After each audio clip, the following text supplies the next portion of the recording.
السلام علیکم ورحمۃ اللہ وبرکاتہ۔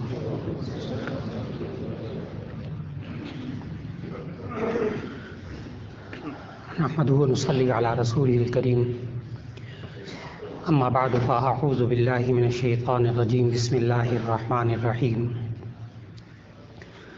یا بنی اقم الصلاة وأمر بالمعروف وانہى عن المنکر واصبر على ما أصابك إن ذلك من عزم الأمور، صدق اللہ العظیم۔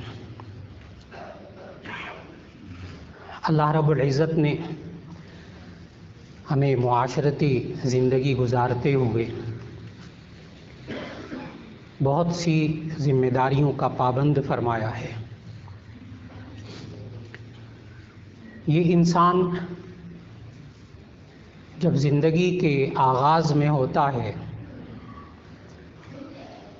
بچپن کا وہ عرصہ کہ جس میں شعور نہیں ہوتا، سمجھ نہیں ہوتی، اس میں تو ذمہ داریاں ماں باپ کی ہیں۔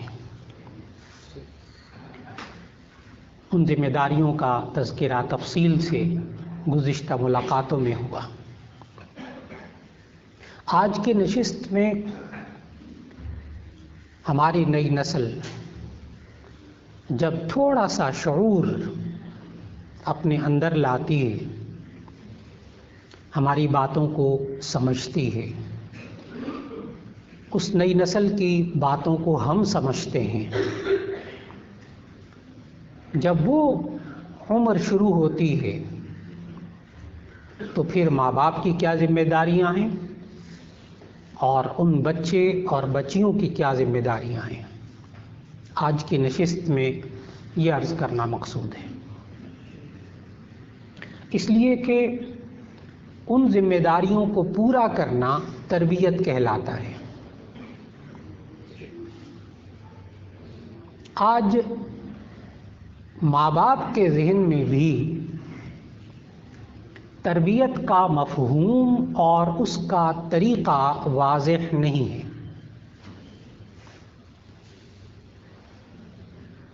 کبھی کبھی ہم زبان پہ لاتے ہیں، وہ جی آپ کا سکول تو بہت اچھا ہے لیکن تربیت نہیں ہوتی یہاں۔ آپ کا ادارہ تو بہت اچھا ہے جی، ماشاءاللہ مدرسہ آپ کا بہت اچھا ہے، تربیت نہیں ہوتی۔ جی آپ استاد تو بہت اچھے ہیں، پڑھاتے بہت اچھا ہے لیکن آپ تربیت نہیں کرتے۔ یہ ہمارے معاشرے کے جملے ہیں۔ یہ جو جملہ بولنے والا ہوتا ہے نا، اس سے بھی پوچھ لیجئے تربیت کا آپ سے کیا مطلب ہے، کیا مراد ہے آپ کی؟ سوال ہی پیدا نہیں ہوتا وہ بتائے، تو اس کا ذہن واضح ہی نہیں ہے کہ تربیت کہتے کس کو۔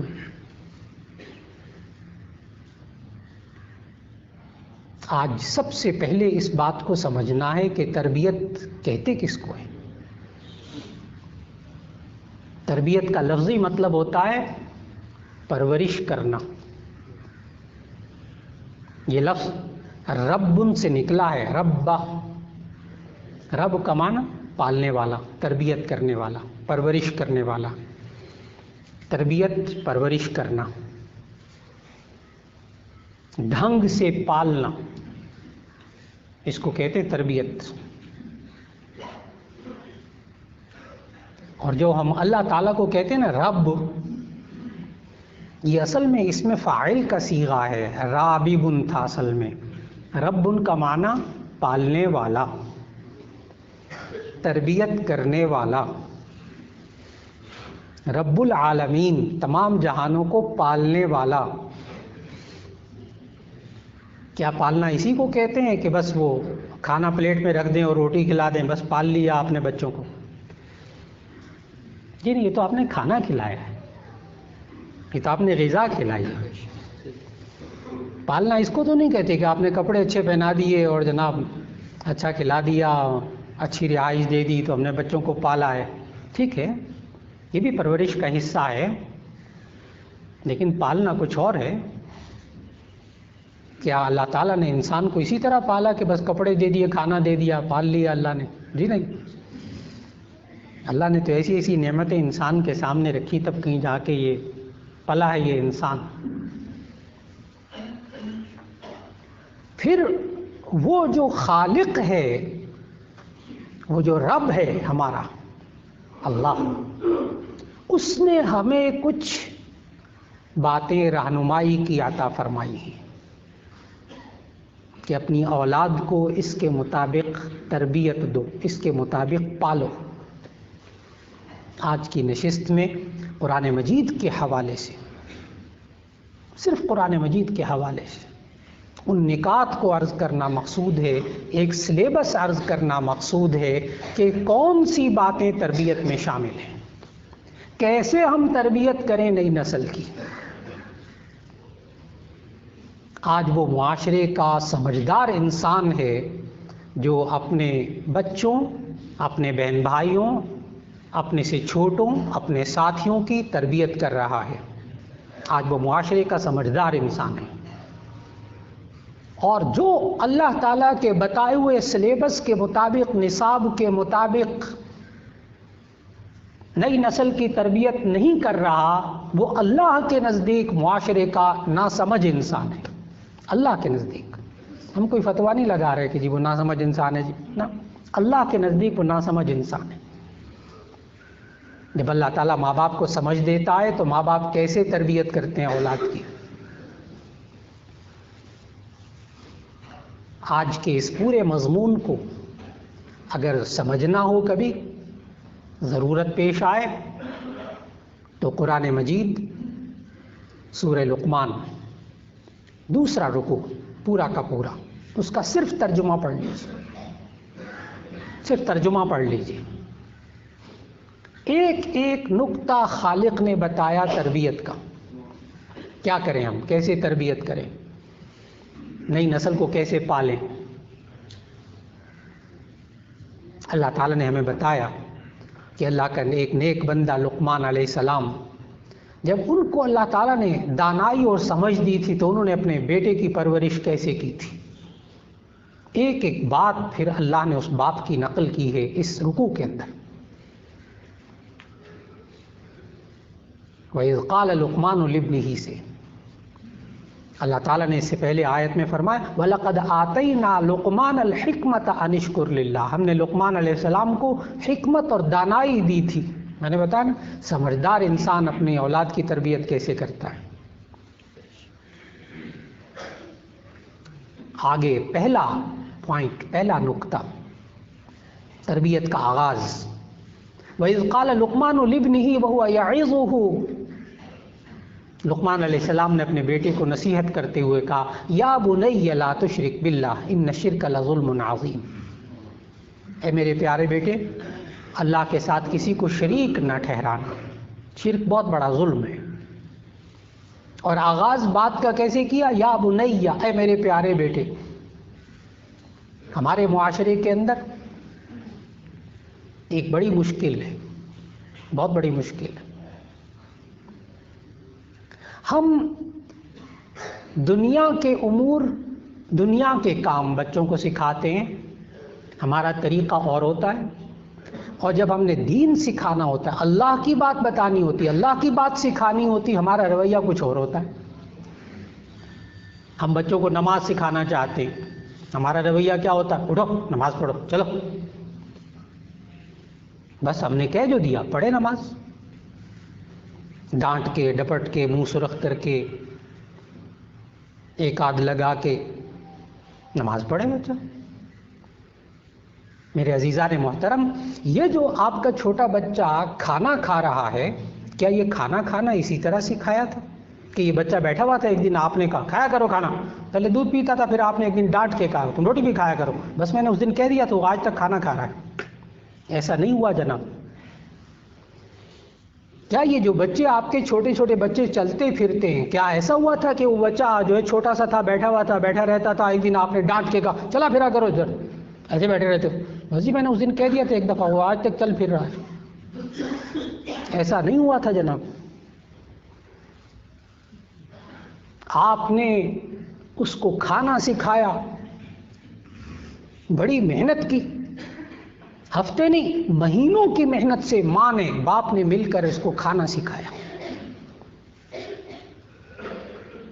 اس کو نوالا بھی پکڑنا نہیں آتا تھا، اس کو چمچہ پکڑ نہیں آتا تھا، چمچے سے منہ میں ڈالنا نہیں آتا تھا، آدھا کپڑوں پہ گراتا تھا، آدھا منہ میں جاتا تھا، آدھا ناک پہ لگاتا تھا۔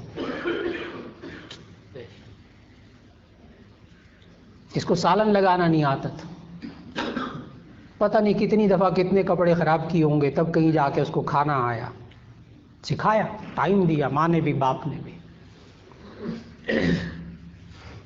اور جو نہیں دیتے ان کا حال کیا ہوتا ہے کہ وہ چائلڈ اسپیشلسٹ وہ کہنے لگے کہ میرے پاس بڑی پڑھی لکھی مائیں آتی ہیں، اور وہ مائیں کہتی ہیں یہ بچے کھاتے نہیں، بالکل پیلا ہو رہا ہے، سوکھ رہا ہے، بس کوئی دوائی دیں اس کو۔ ڈاکٹر صاحب پھر پوری بات پوچھتے ہیں تو پھر ماں کو کہتے ہیں بیبی آپ نے اس کو کھانا ہی نہیں سکھایا۔ وہ ماں بھی آگے سے پڑھی لکھی کہتی یہ بھی کوئی سکھانے کی چیز ہے، کھانا یہ بھی کوئی سکھانے کی چیز۔ پھر ڈاکٹر صاحب نے ایک کتابچہ اردو میں انگریزی میں چھاپ کے رکھا ہوا اپنے پاس، وہ دیتے ہیں اس کو، بیوی اس کو پڑھیں، اس طرح کھانا سکھاتے ہیں بچوں کو۔ پڑھی لکھی مائیں بچوں کو کھانا ہی نہیں سکھایا، اس لیے کہ کھانا بھی کوئی سیکھنے کی چیز ہے، بالکل اسی طرح جس طرح ہمارے معاشرے میں کہتے ہیں دین بھی کوئی سیکھنے کی چیز ہے، یہ بھی کوئی سیکھنے کی چیز ہے، اس کو بھی کوئی سکھانے کے لیے محنت کرنی پڑتی ہے، سوچ ہی نہیں ہے۔ جی دین سکھانا، دین کیا؟ اللہ تعالیٰ کے احکامات۔ آج وقت کی بہت بڑی ضرورت کہ کہاں سے شروع کیا جائے بچے کی تربیت کو، ہمیں اللہ تعالیٰ نے سمجھایا سب سے پہلے بچے کے ایمان کی محنت، اس کے ایمان اور یقین پر محنت۔ ممکن ہے کہ آپ میں سے جب آیت کا ترجمہ میں نے کیا تو کسی کے ذہن میں آ گیا ہو کہ جی لقمان علیہ السلام نے سب سے پہلے اپنے بچے کو یہ سکھایا کہ یا بنی لا تشرک باللہ ان الشرک لظلم عظیم، اے میرے پیارے بیٹے اللہ کے ساتھ کسی کو شریک نہ ٹھہرانا، شرک کرنا بہت بڑا ظلم ہے۔ ممکن ہے کسی کے ذہن میں بات آئی ہو کہ جی یہ شرک وغیرہ کے جو مضمون ہوتے ہیں یہ تو بڑے اونچے اونچے مضمون ہوتے ہیں، اس کو چھوٹے بچوں کے ذہن میں تو نہیں نہ اتارا جا سکتا۔ لیکن کیا آپ حیران نہیں ہوں گے کہ ہمارے معاشرے میں، ہمارے گھروں کے اندر دودھ پیتے بچوں کو شرک سکھایا جاتا ہے، ان کا شرکیہ ذہن بنایا جاتا ہے۔ کیسے؟ ماں کہتی ہے بچے کو، دودھ پیتے بچے کو، بولتا بھی نہیں ابھی، دودھ پی لو تمہیں ڈوگی کھا جائے گا، کتا تمہیں کھا جائے گا، دودھ پیو تمہیں بھالو کھا جائے گا، دودھ پی لو ورنہ میں تمہیں اندھیرے کمرے میں بند کر دوں گی۔ ہمارے معاشرے کی مائیں اندھیرے سے ڈراتی ہیں، بھالو سے ڈراتی ہیں، کتے سے ڈراتی ہیں، طویل عرصہ، ایک دو دن نہیں، طویل عرصہ مخلوق سے ڈراتی ہیں۔ یہ بچہ جب جوان ہو جاتا ہے تب بھی مخلوق سے ڈرتا ہے، خالق سے ڈرتا ہی نہیں، اس لیے کہ اس کو بتایا ہی نہیں گیا کہ خالق کون ہوتا ہے، اس کو بتایا ہی۔ کاش کہ اس وقت اس کے یہ الفاظ ہوتے، بیٹا دودھ پی لو، یہ دودھ اللہ کی بڑی نعمت ہے، اللہ میں ناراض ہوں گے، یہ اللہ نے دیا ہے۔ کاش بار بار یہ کہا گیا ہوتا، اس کے دل میں بیٹھ جاتا۔ یہ ہوتا ایسا ہی ہے، یہ انسان کی نفسیات ہے۔ اذا تکرر الکلام علی السمع تقرر فی القلب، یہ تربیت کا اصول ہے، تربیت کا اصول۔ اذا تکرر الکلام علی السمع تقرر فی القلب، جب آپ کانوں پہ کوئی بات بار بار دہرائیں گے تو وہ دل میں بیٹھ جائے گی، ایک دو دفعہ نہیں، اس لیے بار بار دہرانی ہوگی۔ اس لیے بچوں کو دینی مجالس، دینی محافل کے قریب کیجیے، دینی لوگوں کے قریب کیجیے، بچوں کو نمازوں سے مانوس کیجیے، عبادات سے مانوس کیجیے۔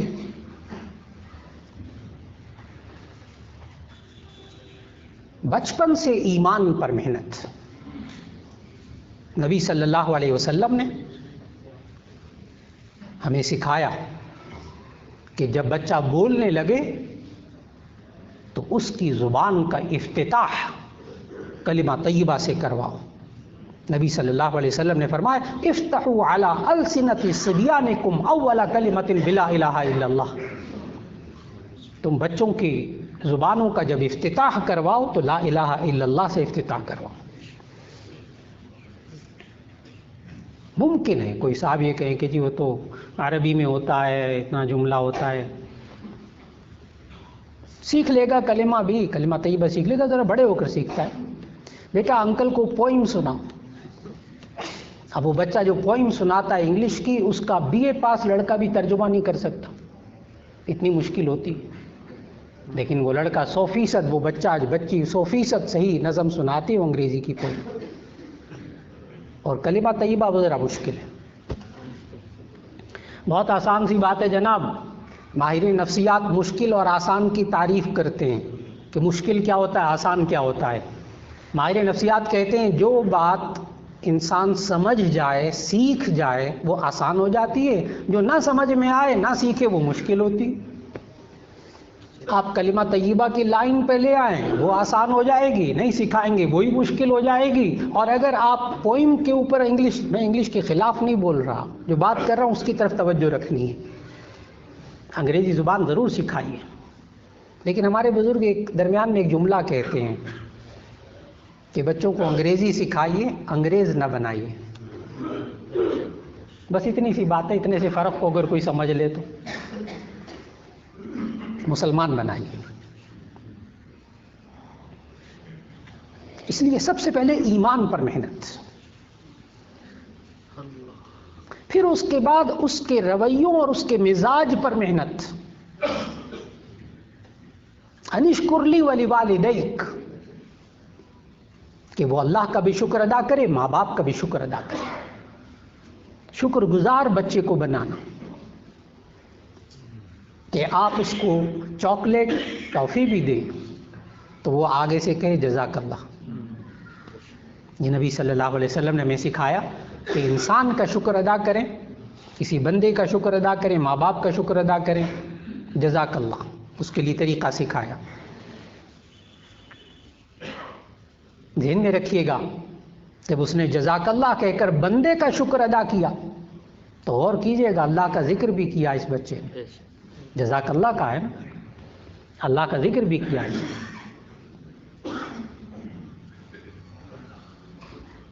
آج ہمارے معاشرے کے اندر بچوں کے مزاج ناشکری والے بنے ہوئے، لاکھ آپ جناب چاکلیٹ بھی لا کے دیں، یہ بھی لا کے دیں، وہ بھی لا کے دیں، فلاں بھی لا کے دیں، ایک دفعہ کوئی ہو جائے نا بات، سارے کیے کرائے پہ پانی، وہ بچہ پھیر دیتا ہے جیسے آپ نے کچھ کیا ہی نہیں، بحیثیت ماں کے، بحیثیت باپ کے، سارے کیے کرائے پہ پانی ڈال دیتا ہے بچہ۔ کیوں؟ مزاج ناشکراپن، ناشکراپن، کچھ کر لو منہ سے جزاک اللہ نہیں نکلے گا۔ بچے کا قصور نہیں، ہماری تربیت، بات تربیت کی ہے، ہم اس لائن پہ نہیں لائے۔ اور جہاں تربیت ہوتی ہے وہاں کیا ہوتا ہے کہ وہ کھانا کھانے دوستوں میں بیٹھے ایک عزیز کے ہاں، تو کھانا کھاتے ہوئے وہ ڈش سالن کی ڈونگا، انہوں نے کہا جی آپ ڈالیں، میں نے ڈال لیا، پھر میں نے وہ ساتھ ان کا بچہ بڑا بیٹھا ہوا تھا اس کو دیا کہ آپ ڈالیں بیٹا، وہ آگے سے کہتا ہے جزاک اللہ۔ پھر اس کے بعد دوسری طرف بیٹھے ہوئے بچے کو دیا، بیٹے آپ بھی ڈالو، اس نے بھی آگے سے جزاک اللہ کہا۔ تو میں نے دیکھا ان کا تیسرا چھوٹا سا بچہ آگے بیٹھا ہوا تھا، اس کو ویسے کوئی چیز اٹھا کے دی، جان بوجھ کر اٹھا کے دی، بیٹا یہ آپ کباب بھی لو بیٹا آپ لو، وہ آگے سے کہتے ہیں جزاک اللہ، چھوٹا سا۔ تو فوراً اس کے والد کی طرف منہ کر کے میں نے عرض کیا کہ محنت ہوئی ہے، محنت ہوئی ہے۔ تب اس کے باپ نے کہا، والد نے کہا، کہنے لگے کہ ہمارے گھر میں الحمدللہ مجھے بیوی بھی جب روٹی دیتی ہے نا کہ یہ آپ روٹی لے لیں، تو میں اس کو کہتا ہوں جزاک اللہ، اور بیوی کبھی پیسے مجھ سے مانگتی ہے 100 روپیہ 1000 روپیہ، تو میں جب اس کو دیتا ہوں تو بیوی بھی آگے سے کہتی ہے جزاک اللہ۔ یہ ماحول بچوں نے جب دیکھا ہوتا ہے نا کہ ماں باپ ایک دوسرے کو چیز دیتے ہوئے جزاک اللہ کہتے ہیں، تو آگے خود بخود نئی نسل سیکھ رہی ہوتی، وہ ماحول بنتا ہے، وہ ماحول بنتا ہے۔ اور جب اس نئی نسل کے اندر، ذہن میں رکھیے گا ہمیں نبی صلی اللہ علیہ وسلم نے کیا سکھایا۔ بعض لوگ ہوتے ہیں جب ان کا شکریہ ادا کیا جائے تو وہ آگے سے کہتے ہیں جی اللہ کا شکر ادا کریں، ہمارا کیا شکریہ ادا کر رہے ہیں۔ لیکن نبی صلی اللہ علیہ وسلم نے کچھ اور سکھایا ہے. نبی صلی اللہ علیہ وسلم نے یہ سکھایا ہے من لم یشکر الناس لم یشکر اللہ، من لم یشکر الناس لم یشکر اللہ. جو لوگوں کا شکر ادا نہیں کرتا وہ اللہ کا شکر بھی ادا نہیں کرتا. جو ماں باپ کا شکر ادا نہیں کرتا وہ اللہ کا شکر بھی ادا نہیں کرتا. کیوں؟ ایک محدث نے اس کی وجہ لکھی، علم حدیث کے ایک ماہر نے اس کی وجہ لکھی اسی حدیث کی تشریح میں. وہ لکھتے ہیں کہ اصل بات اس میں کیا ہے؟ اصل بات یہ ہے کہ جو نعمت دیتا ہوا انسان، اللہ نے انسان کے ذریعے نعمتیں دلواتے نا، جو نعمت دیتا ہوا نظر آ رہا ہے جب اس کا وہ شکر ادا نہیں کر رہا تو جو نظر نہیں آ رہا اس کا کہاں شکر ادا کرے گا؟ جو یہ ماں، جو یہ باپ، یہ جو نعمتیں دیتے ہوئے نظر آ رہے ہیں، یہ انسان ان نظر آنے والے انسانوں کی اگر یہ قدر نہیں کرے گا، ان کا شکر ادا نہیں کرے گا تو یہ اللہ کی بھی قدر نہیں کرے گا، یہ اللہ کا بھی شکر ادا نہیں کرے گا، وہ تو نظر ہی نہیں آتا. معلوم ہوا آج وقت کا تقاضا کہ یہ انسان اللہ کا بھی شکر ادا کرے، اس طریقے سے تربیت ہو، مزاج میں شکر ہو، ایمان پر محنت، پھر اس کے بعد مزاجوں پر اور رویوں پر محنت. اور ماں باپ اپنی یہ ذمہ داری پوری کریں کہ کبھی اولاد کو اللہ اور اس کے رسول صلی اللہ علیہ وسلم کے حکم کے خلاف کبھی حکم نہ دیں. آج غلطی ہو رہی ہے، آج غلطی ہو رہی ہے. بسا اوقات ہم معاشرے کے اندر ان باتوں کو اہمیت نہیں دے پاتے، ان باتوں کو اہمیت نہیں دے پاتے. ممکن ہے کسی صاحب کے ذہن میں آئے کہ جی یہ کیسے ہو سکتا ہے کہ کوئی ماں باپ گناہ کا حکم دے، لیکن عام انسانوں کی زندگی میں، معاشرے کے اندر ایسا ہو رہا ہے. موبائل کی بیل بجی، بچے کو کہا، بیٹی کو کہا بیٹا اٹھا کے دیکھو کون ہے. اس نے کہا جی فلاں نمبر بول رہا ہے. کہہ دو سو رہے ہیں، کہہ دو سو رہے ہیں. ہم نے اس بچے کو جھوٹ بولنے کا حکم دیا ہے، گناہ کا حکم دیا ہے. میں نے عرض کیا گناہ سمجھ ہی نہیں رہے، گناہ کا حکم دیا ہے. اور اللہ تعالیٰ نے سورہ لقمان کے اس رکوع کے اندر سمجھایا کہ ماں باپ کی بات کہاں تک ماننی ہے. وَإِن جَاهَدَاكَ لِتُشْرِكَ بِي مَا لَيْسَ لَكَ بِهِ عِلْمٌ فَلَا تُطِعْهُمَا. اگر ماں باپ شرک کا حکم دیں، اللہ اور اس کے رسول صلی اللہ علیہ وسلم کی نافرمانی کا حکم دیں، فَلَا تُطِعْهُمَا، تو ماں باپ کی بات مت مانیں. گناہ کا حکم دے تو ماں باپ کی بات نہیں ماننی.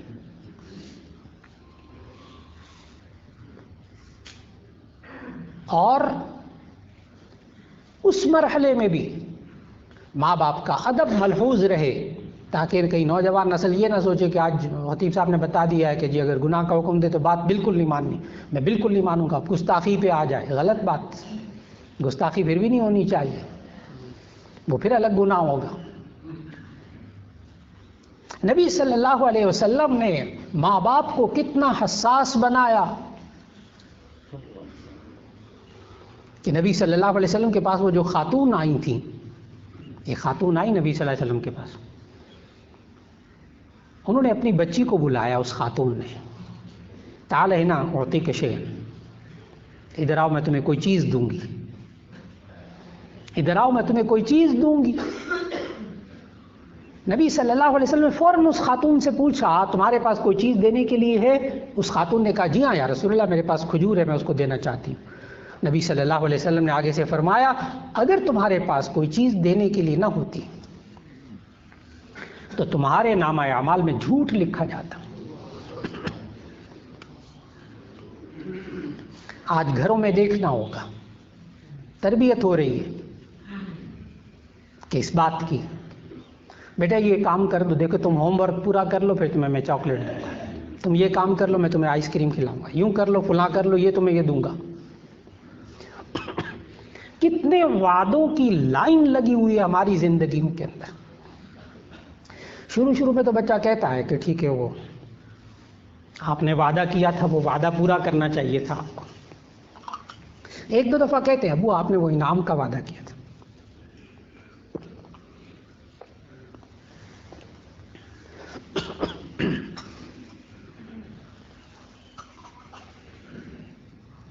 اور پھر آہستہ آہستہ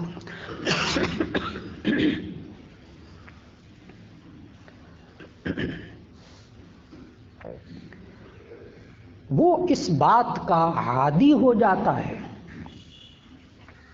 کس بات کا؟ کہ وعدہ کر کے وعدہ خلافی کر لو کوئی بڑی بات نہیں ہے. میری ماں نے کتنی دفعہ وعدے کیے ہوں گے، میرے باپ نے کتنی دفعہ وعدے کیے ہوں گے، کبھی پورا نہیں کیا. وعدہ بھی کوئی پوری کرنے کی چیز ہوتی ہے. وہ چھوٹے چھوٹے واقعات اس بچے کے ذہن میں رچ بس جاتے ہیں. چھوٹے چھوٹے واقعات. ہاں کاش کہ ہمارے گھروں کے اندر یہ نئی نسل اس بات کا دعویٰ کرتی ہو کہ میرے ابو کبھی جھوٹ نہیں بولتے، میری ماں نے کبھی مجھ سے جھوٹ نہیں بولا، میرے باپ نے جو وعدہ کیا ہمیشہ پورا کیا. نہیں پورا کر سکے تو معذرت کر لے، بیٹا وہ تمہارے سے وعدہ کیا تھا وہ پورا نہیں ہو سکا، میں نہیں پورا کر سکوں گا، ٹھیک ہے واضح کر دیجیے. اور جو وعدہ کیا ہو بندہ پورا کرے. اور اولاد جب جوان ہو رہی ہو تو وہ سمجھے اس بات کو کہ یہ باپ ایسا ہے کہ جس نے مجھ سے میری ہوش سنبھالنے سے لے کے آج تک کبھی میرے سے وعدہ کر کے اس نے وعدہ خلافی کبھی نہیں کی. یہ جو ماں جو کہتی ہے وہ پورا کرتی ہے، جو باپ کہتا ہے وہ پورا کرتا ہے. انشاءاللہ یہ نئی نسل بھی جو کہے گی وہ پورا کرے گی، جو آپ سے وعدہ کرے گی وہ بھی پورا کرے گی، کیونکہ تربیت ہوئی ہے نا، تربیت ہوئی. آج وقت کا سب سے بڑا تقاضا کہ اس نئی نسل کو اللہ تعالیٰ کے احکام کے مطابق اس کو ڈھالا جائے.